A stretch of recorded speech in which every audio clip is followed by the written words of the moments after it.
Boa noite a todos. Que Jesus nos ampare. Agradecidos estamos por esta bendita oportunidade. Que um raio de esperança alcance a todo o coração desalentado. Que a palavra de fé console os tristes e fortaleça os indecisos. Senhor, sabes melhor do que nós, do que necessitamos e aceitamos os seus desígnios. Que guardemos a serenidade para seguirmos adiante, unidos nas claridades do Teu Evangelho. Pai nosso que estás no céu, santificado seja o Teu nome. Venha a nós o Teu reino e seja feita, Pai, a Tua vontade, assim na terra como no céu. O pão nosso de cada dia dá-nos hoje. Perdoa, Senhor, as nossas dívidas, assim como perdoamos aos nossos devedores. Não nos deixes cair em tentação e livra-nos do mal. Que assim seja, Pai. Graças a Deus. Do Evangelho segundo o Espiritismo, por Allan Kardec, capítulo 6, o Cristo Consolador. Instruções dos Espíritos. Advento do Espírito da Verdade. Espírito da Verdade, Paris, 1860. Venho como outrora, entre os filhos desgarrados de Israel, trazer a verdade e dissipar as trevas. Escutai-me. O Espiritismo, como outrora minha palavra, deve lembrar os incrédulos que acima deles reina a verdade imutável, o Deus bom, o Deus grande, que faz germinar as plantas e que levanta as ondas. Eu revelei a doutrina divina e, como um segador, liguei em feixes o bem esparso pela humanidade e disse: Vinde a mim, todos vós que sofreis. Mas os homens ingratos se desviaram da estrada larga e reta que conduz ao reino de meu Pai, perdendo-se nas ásperas veredas da impiedade. Meu Pai não quer aniquilar a raça humana. Ele quer que, ajudando-vos uns aos outros, mortos e vivos, ou seja, mortos segundo a carne, porque a morte não existe, sejais socorridos, e que não mais a voz dos profetas e dos apóstolos, mas a voz dos que se foram, faça-se ouvir para vos gritar: crede e orai, porque a morte é a ressurreição, e a vida é a prova escolhida, durante a qual vossas virtudes cultivadas devem crescer e desenvolver-se como o cedro. Homens fracos, que vos limitais às trevas de vossa inteligência, não afasteis a tocha que a clemência divina vos coloca nas mãos, para iluminar vossa rota e vos reconduzir, crianças perdidas, ao regaço de vosso Pai. Estou demasiado tocado de compaixão pelas vossas misérias, por vossa imensa fraqueza, para não estender a mão em socorro aos infelizes extraviados, que vêm do céu, caem nos abismos do erro. Crede, amai, meditai todas as coisas que vos são reveladas. Não mistureis o joio ao bom grão, as utopias com as verdades. Espíritas, amai-vos, eis o primeiro ensinamento. Instruí-vos, eis o segundo. Todas as verdades se encontram no cristianismo. Os erros que nele se enraizaram são de origem humana. E eis que, de além-túmulo, que acreditáveis vazio, vozes vos clamam: Irmãos, nada perece. Jesus Cristo é o vencedor do mal. Sede os vencedores da impiedade.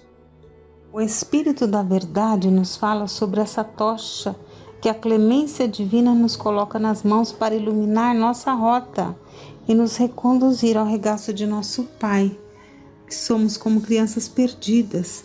Então essa tocha divina que é esse Consolador, o Espiritismo. E Kardec fala no livro dos Espíritos, quando ele fala sobre perseverança e seriedade, no item 8 da introdução, ele fala sobre esse instruí-vos, é o estudo da doutrina. Ele coloca alguns pontos sobre esse estudo. Kardec fala em continuidade, regularidade e recolhimentos necessários. O que caracteriza um estudo sério é a continuidade. Olha, quem quer adquirir uma ciência deve estudá-la de maneira metódica, começando pelo começo e seguindo o seu encadeamento de ideias. Aquele que propõe a um sábio, ao acaso, uma questão sobre ciência de que ignora os rudimentos, obterá algum proveito? O próprio sábio poderá, com a maior boa vontade, dar-lhe uma resposta satisfatória? Essa resposta isolada será forçosamente incompleta e, por isso mesmo, quase sempre ininteligível, ou poderá parecer absurda e contraditória. Acontece o mesmo em nossas relações com os espíritos. Se desejamos aprender com eles, temos de seguir-lhes o curso. Mas, como entre nós, é necessário escolher os professores e trabalhar com assiduidade. Então, outro ponto é a assiduidade. E ele termina assim: sede, além disso, laboriosos e perseverantes em vossos estudos, para que os espíritos superiores não vos abandonem, como faz um professor com os alunos negligentes. Então, em nosso estudo, deveremos ter continuidade, assiduidade, regularidade, recolhimento necessários e sermos laboriosos e perseverantes em nossos estudos. Interessante também é ouvirmos o diálogo entre o padre Damiano e Madalena no livro Renúncia, quando Madalena lhe pergunta: a fé, como adquiri-la, padre? De mim a entendo como um estado superior, conseguido na oração. Tudo tenho feito por encontrar alívio e refúgio na confiança em Deus. No entanto, sinto-me bem longe da paz íntima que tanto ambiciono. O eclesiástico lançou-lhe um olhar significativo, como a dizer que lhe era impossível resolver definitivamente a questão, e explicou: não podemos criar os valores da fé enquanto nos sobeje, nos reste a inquietação, e acredito que nossas relações com a divindade devem ser as mais simples possíveis. Quanto a mim, considero que cada dia é uma oportunidade renovada para o labor de nossa redenção. Resumo as minhas preces à vigília da manhã, na qual procuro a inspiração do Evangelho ou dos livros que nos suscitam desejos de perfeita união com o Cristo. E ao louvor da noite, quando busco examinar os ensejos de serviço ou testemunhos que o Senhor me facultou. Ela não compreendeu, a contento, e interrogou: mas como? E ele responde: toda a leitura edificante derivou da providência por intermédio dos seus mensageiros em nosso socorro.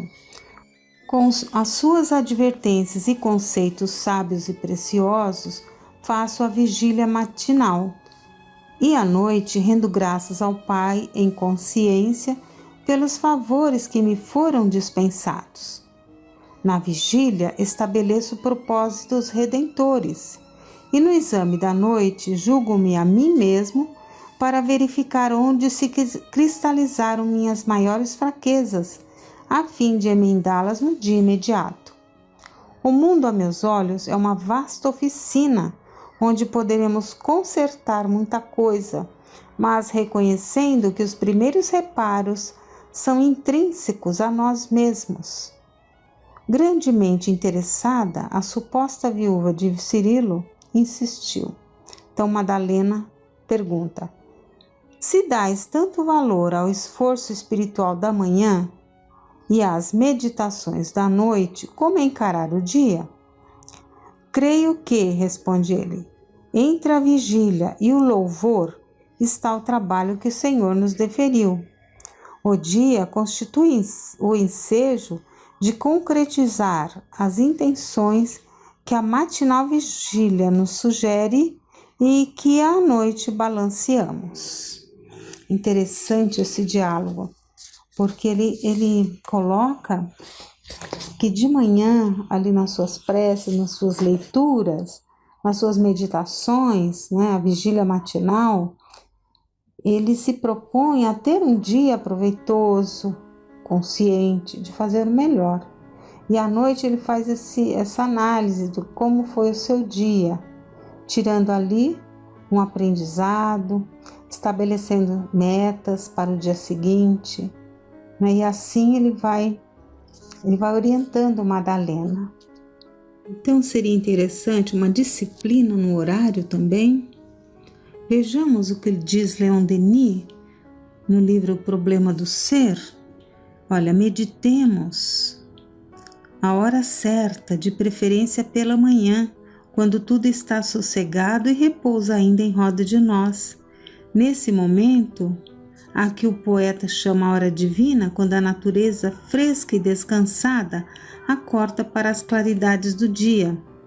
Nas horas matinais, a alma, pela oração e pela meditação, eleva-se com mais fácil impulso até as alturas, donde se vê e compreende que tudo, a vida, os atos, os pensamentos, está ligado a alguma coisa grande e eterna, e que habitamos um mundo em que as potências invisíveis vivem e trabalham conosco.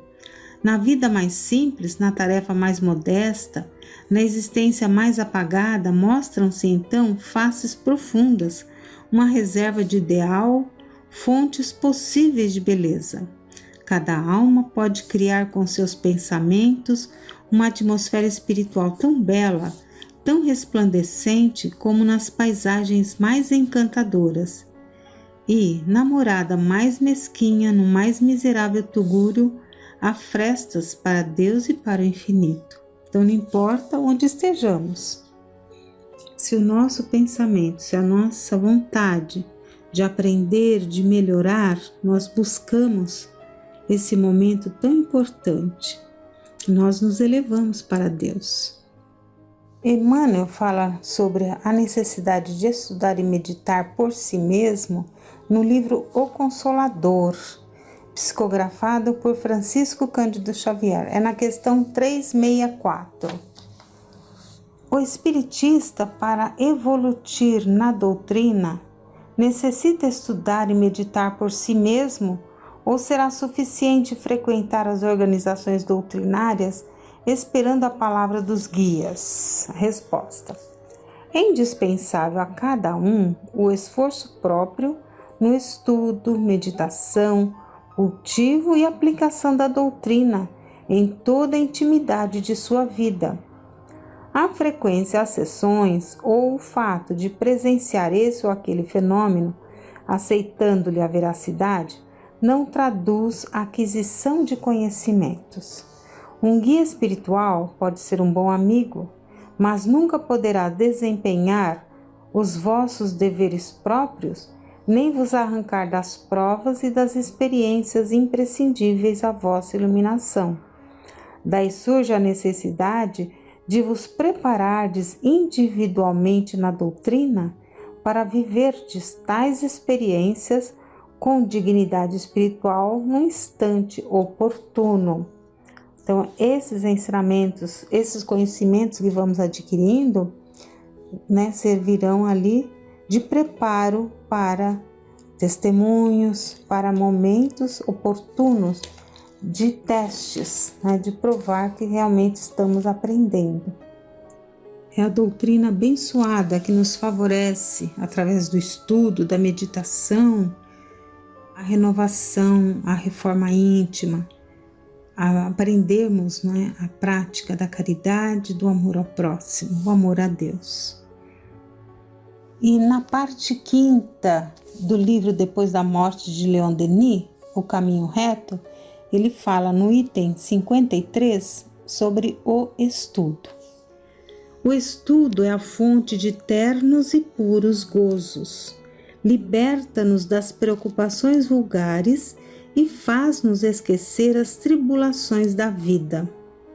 O livro é um amigo sincero que nos dá bons augúrios, nos dá boas previsões nas horas felizes, bem como nas ocasiões críticas. Referimos-nos ao livro sério, útil, que instrui, consola, anima, e não do livro frívolo, que diverte e muitas vezes desmoraliza. Ainda não nos compenetramos bem do verdadeiro caráter do bom livro. É como uma voz que nos fala através dos tempos, relatando-nos os trabalhos, as lutas, as descobertas daqueles que nos precederam no caminho da vida e que em nosso proveito aplanaram as dificuldades. Não será grande felicidade o podermos neste mundo comunicar pelo pensamento com os espíritos eminentes de todos os séculos e de todos os países? Eles puseram no livro a melhor parte da sua inteligência e do seu coração. Conduzem-nos pela mão através dos dédalos, dos caminhos da história. Guiam-nos para as altas regiões da ciência, das artes e da literatura. Ao contato dessas obras, que constituem o mais precioso dos bens da humanidade, compulsando esses arquivos sagrados, sentimos-nos engrandecer, sentimos-nos satisfeitos por pertencermos a raças que produziram tais gênios. A irradiação do seu pensamento estende-se sobre nossas almas, reaquecendo-nos e exaltando-nos. Saibamos escolher bons livros e habituemo-nos a viver no meio deles, em relação constante com os espíritos elevados. Rejeitemos com objetivismo as obras pérfidas, escritas para lisonjear as paixões vis. Acautelemo-nos dessa literatura relaxada, fruto do sensualismo, que deixa em sua passagem a corrupção e a imoralidade. A maior parte dos homens pretende amar o estudo, e objeta que lhe falta tempo para se entregar a ele. Mas quantos nessa maioria consagram noites inteiras ao jogo, às conversações ociosas? Alguns replicam que os livros custam caro. Entretanto, em prazeres fúteis e de mau gosto, despendem mais dinheiro do que o necessário para a aquisição de uma rica coleção de obras. Além disso, o estudo da natureza, o mais eficaz, o mais confortável de todos, nada custa. A ciência humana é falível e variável, a natureza não. Esta nunca se desmente. Nas horas de incerteza e de desânimo, voltemo-nos para ela. Como uma mãe, a natureza então nos acolherá, sorrirá para nós, acalentar-nos-á em seu seio. Irá falar-nos em linguagem simples e terna, na qual a verdade está despida de atavios e de fórmulas. Porém, essa linguagem pacífica pouco sabe escutá-la e compreender. O homem leva consigo mesmo, no fundo das solidões, essas paixões, essas agitações internas, cujos ruídos abafam o ensino íntimo da natureza. Para discernir a revelação imanente no seio das coisas, é necessário impor silêncio às quimeras do mundo, a essas opiniões turbulentas que perturbam a paz e ao redor de nós. Então, todos os ecos da vida política e social calar-se-ão. A alma perscrutará a si própria, evocará o sentimento da natureza, das leis eternas, a fim de comunicar-se com a razão suprema. Como disse o Espírito da Verdade, que é o próprio Senhor, o segundo ensinamento, instruí-vos. Então, além de ouvirmos palestras e participarmos de grupos de estudos, será de grande benefício estabelecermos para nós este momento do estudo diário e individual e da meditação, e atrairemos para nós espíritos interessados em nos auxiliar na compreensão e no entendimento. Com certeza teremos, com esse propósito redentor, um dia com mais equilíbrio, proveito e alegria. Que Deus nos abençoe.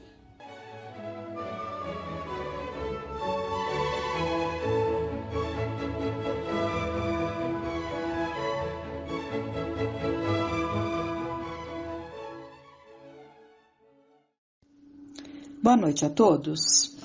Que Deus nos abençoe nesse novo momento, nesse novo encontro, em que vamos continuar refletindo sobre um dos capítulos do livro No Rumo do Mundo de Regeneração. O capítulo que recebi deve tratar-se do primeiro, Os Clarins Anunciadores. Continuando então a fala do irmão Antúlio, que nos traz um panorama do que temos vivido em termos de decadência moral e intelectual, mas notem que que a parte que nós vimos na semana passada, ele colocou no passado, né? Foi colocada no passado, no verbo no passado. Observem, o texto está lá novamente no site da casa, essa semana também, no dia de hoje. Observem que isso nos enche de esperanças, porque eles conseguem perceber as mudanças que estão acontecendo e aquelas que estão a caminho. Então, quando ele coloca todas aquelas situações que ele trouxe, né? Trouxemos na semana passada, que refletiu ali toda a decadência moral, intelectual que se faz presente, mas ele colocou como se isso estivesse vivenciando um período em que seria o basta. Foram tomadas providências para que seja o basta desse tipo de comportamento. Então, evidentemente que isso nos traz muitas esperanças, porque nós não conseguimos ver de fato todo como as coisas estão se encaminhando. Mas eles sim, né? E eles sempre que falam com propriedade. Então vamos ver o texto, a parte do texto que nós vamos ver hoje, a parte do capítulo. Vamos pegar o último parágrafo que vimos na semana passada. Perde-se muito tempo com dialética vazia e combates antifraternos, separando as pessoas do mesmo clã por ideologias políticas e criminosas, enquanto os males surgem inesperadamente.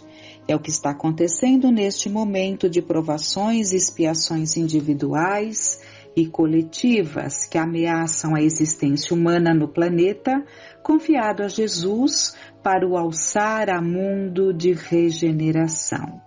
Exatamente o que vivemos nesses tempos de modernidade, nessa era tecnológica, essa dialética vazia, os combates antifraternos se fazem intensos, presente, e é o que temos vivido e presenciado e observado. Quando não vivemos por nós mesmos, podemos observar que é o que está realmente tomando conta do momento. Em razão da continuidade de comportamento insano dos seres rebeldes e negligentes, as forças do bem anuem com a grande aflição da peste que varre a terra em seus quadrantes. Cenas de horror são ridicularizadas. Orientações elevadas são desconsideradas com zombaria. Sacrifício e abnegação dos espíritos dedicados que se encontram na linha de frente não têm recebido o merecido reconhecimento do Estado em alguns lugares, nem das massas enfermas da alma e ambiciosas da terra. alastra-se a peste, recordando-se a denominada negra do período medieval, em que a Igreja intolerante e irresponsável, através do seu representante máximo, propôs a Inquisição. E mais de 1 milhão de vidas foram ceifadas cruelmente por serem acusadas como hereges. Então, a Inquisição, a primeira, começou lá no século XIII, depois houve uma retomada alguns séculos mais adiante, mas começou no século XIII.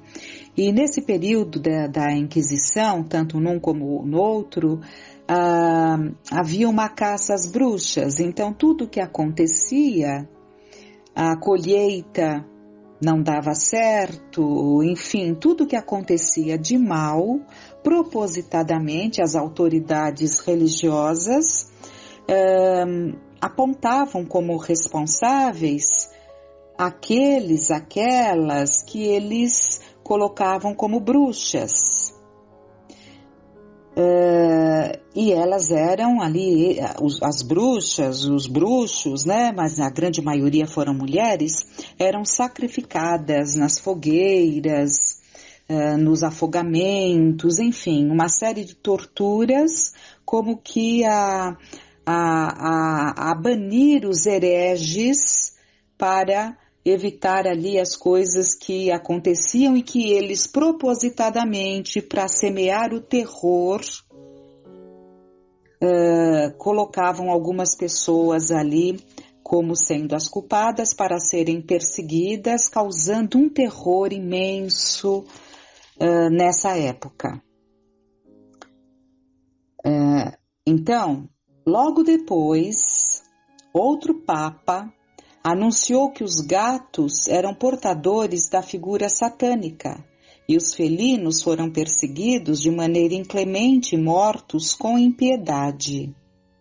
Como efeito natural, os ratos multiplicaram-se terrivelmente e portadores de pulgas infectadas contaminaram a terra, especialmente a Europa, destruindo milhões de existências. Então a gente percebe claramente que mesmo dentro dos quadros de provações individuais, coletivas, provações necessárias para o nosso processo de aprimoramento, burilamento, independente de estarmos comprometidos com determinadas situações ou não, mas tudo vem ali para o nosso crescimento, percebemos claramente que existe uma causa, são situações aproveitadas que servem como um período de grande aprendizado, mas que nasceram de nós mesmos, nasceram dos erros humanos, nasceram ali do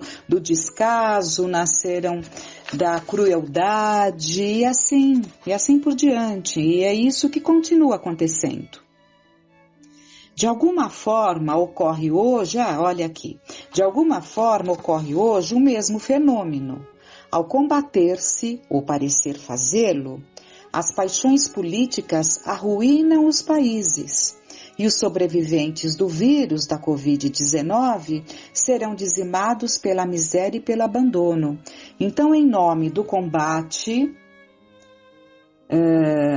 verdadeiro ou não, porque pode ser um combate realmente bem intencionado, como ele diz, parecer fazê-lo, o fato é que determinadas medidas acabam levando os sobreviventes do vírus a uma miséria e a um abandono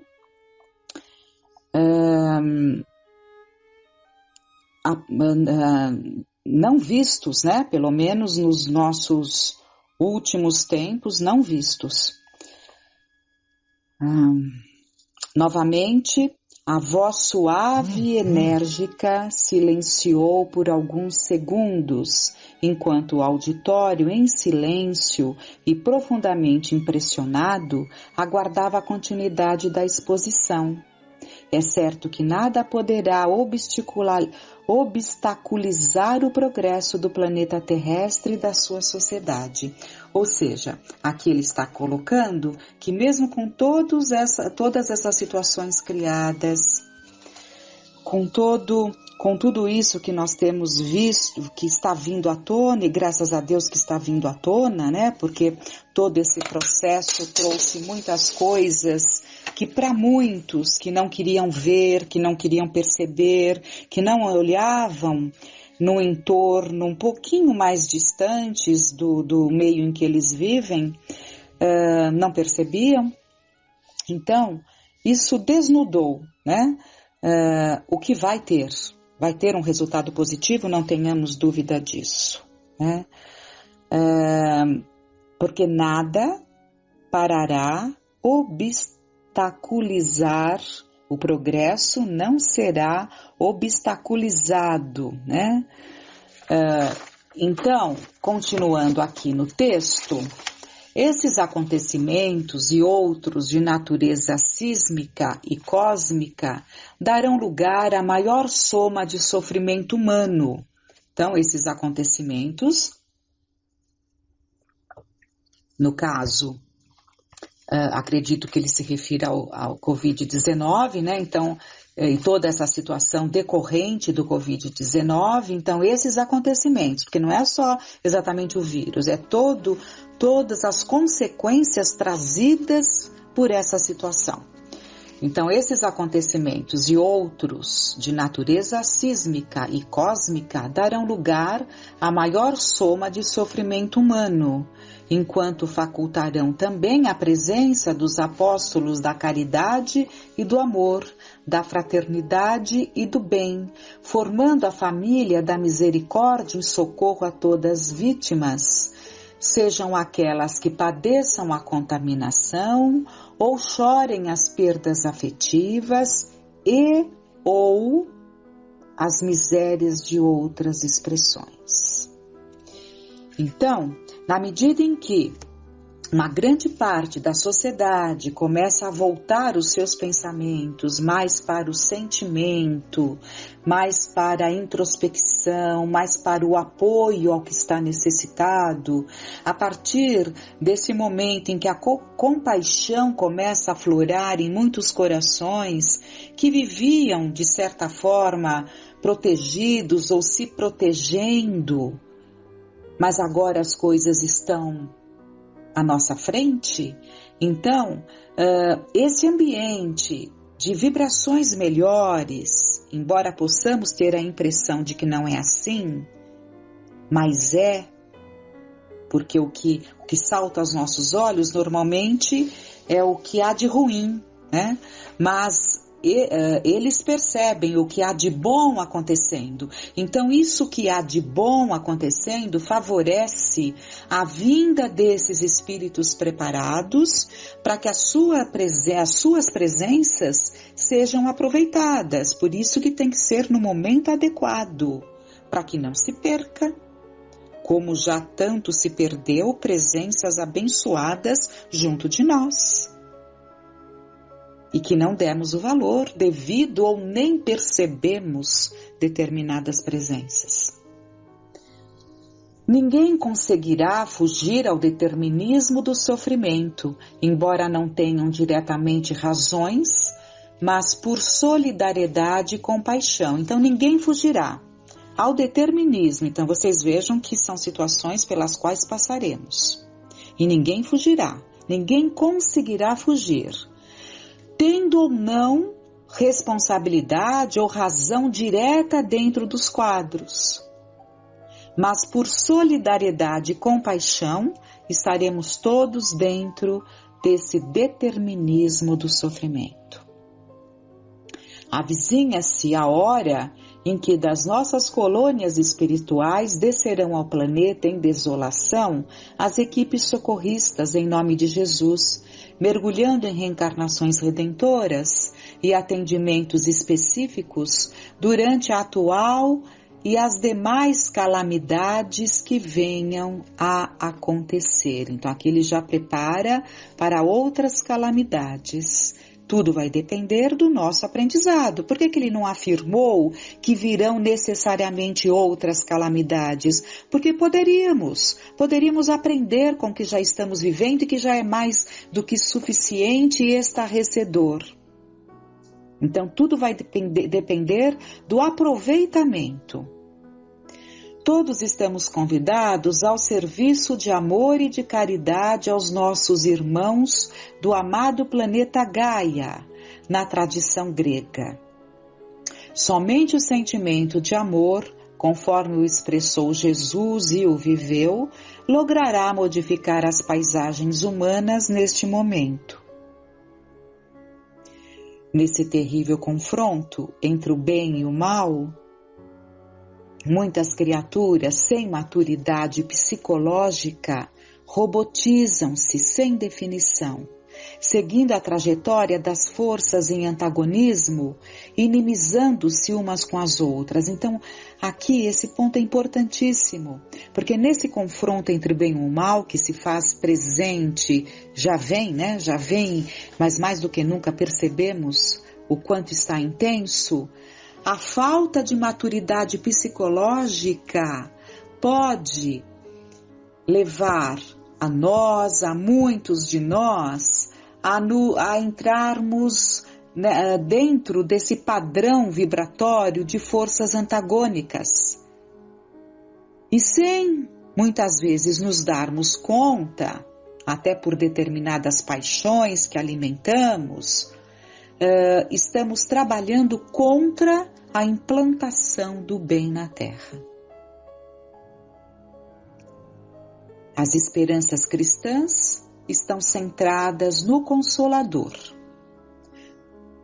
que está entre nós desde 1857, 18 de abril de 1857, com a primeira edição do Livro dos Espíritos, que são as vozes prometidas, é o Consolador prometido. Então, as esperanças cristãs estão centradas no Consolador com a sublime mensagem de vida imperecível e o comportamento digno na vilegiatura carnal. Benfeitores abnegados recusam-se a ascender, de forma a continuarem auxiliando a humanidade iluminada pelo Cruzeiro do Sul, mas que prefere as sombras da ignorância e da crueldade, teimando em olvidar que a jornada física é de efêmera duração.